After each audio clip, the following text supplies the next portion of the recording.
Hi guys, it's Dr. Kendra Pope again, and I'm going to speak with you today about some tips and tricks on how to administer herbs and dietary supplements. It can seem very overwhelming for pet parents when they first start integrating this type of treatment plan for their pet, and so I just want to go through some of the kind of things we use all the time that are always successful to help us in administering these medications. I tell my clients that usually 9 out of 10 times we will find something that will work. It's just that one really picky pet that we may need to do something a little bit different and special for.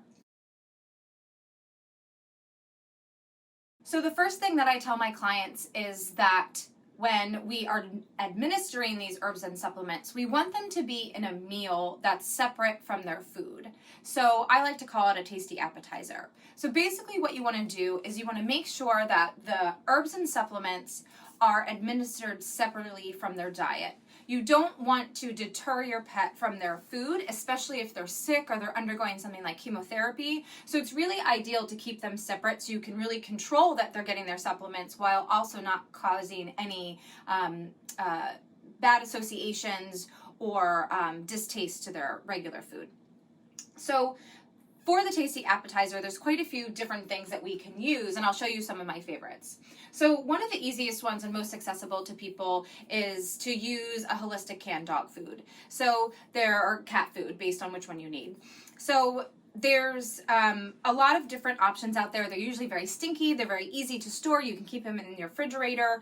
You can usually mix things in really simply. You can even make meatballs and pre-make them and load them into your fridge. So this is one of the favorites and kind of tried and true that always works. Something else that works similarly to the canned dog food that is also very simple and can work well for kitty cats is baby food. Now you do need to be careful that the baby food doesn't contain any onions or garlics, especially when we're talking about kitty cats. But for dogs too, we don't want them to get high amounts of onions and garlic over time. So just keep a close eye on the ingredient list. Something as simple as organic sweet potato, organic chicken, or beef, just as long as it doesn't have the onions and garlic, you'll be fine. And then my favorite to use for the appetizers is canned fish. So whether it's something like sardines, anchovies, mackerel, or herring, any of the small cold water fish are fine because they don't accumulate mercury, the heavy metal that the larger fish do. And so these are completely safe to feed over time, and both dogs and cats really like them. And they're very stinky, so they hide all of the herbs and supplements really, really well. So those are my kind of favorite options for doing the tasty appetizer.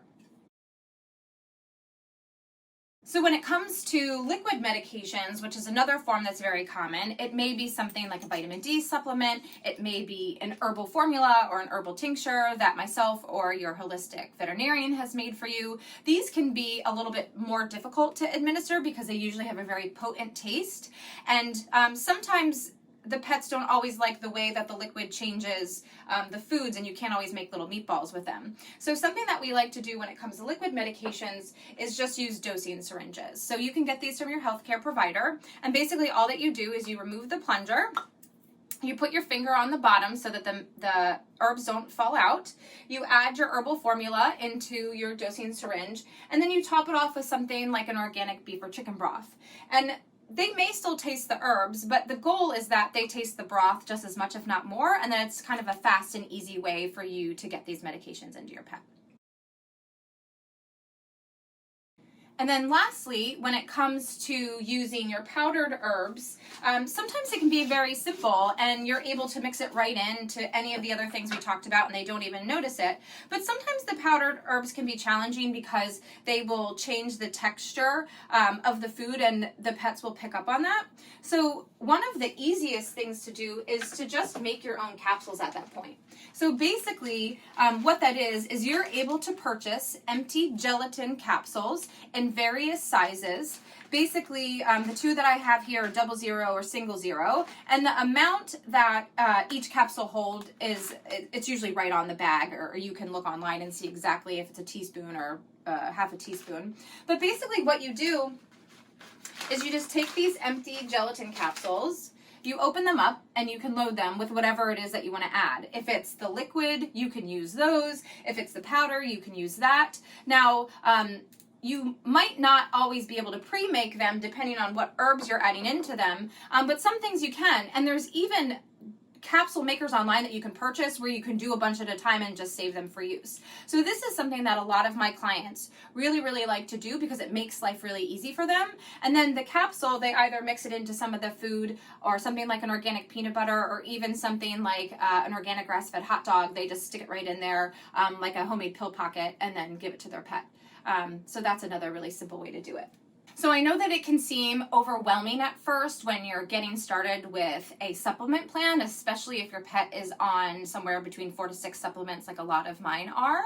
But with just a few different tweaks and just a little bit of inside information that I've shared with you, you really will be able to make it work just fine, both for yourself, so it's easy and it's convenient, and it also is acceptable and enjoyable for your pet. I really find that my pet parents being able to use this plan and administer the herbs to their animals is very rewarding because it allows you to become an active part of your pet's care. And I think that it's one of the things that brings them the most joy about helping them to heal and use this integrative protocol. So I hope that it's been helpful for you guys, and we'll see you next time.